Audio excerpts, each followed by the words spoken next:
হবে আলু ডাঁটা দিয়ে পোস্ত। তো একটু পাঁচফোড়ন আর শুকনো লঙ্কা দিয়ে একটু পাঁচফোড়ন, একটু পাঁচফোড়ন দিলাম, একটু শুকনো লঙ্কা দিয়ে আমি ডাঁটাটা আর আলুটা ভালো করে একটু তেলে নেড়ে নিই।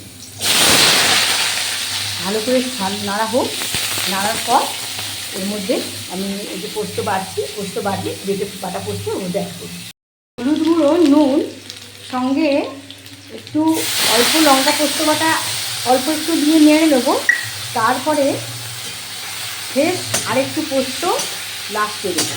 আপাতত এই মশলাটা দিয়ে এগুলোকে আরেকটু নেড়ে ভালো করে আমি দিয়ে দেবো জল।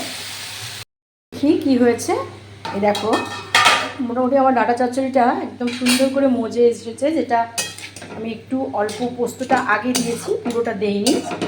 এবারে বাকি পোস্তটা আমি এর মধ্যে অ্যাড করব। বাকি পোস্তটা অ্যাড করে দেবো।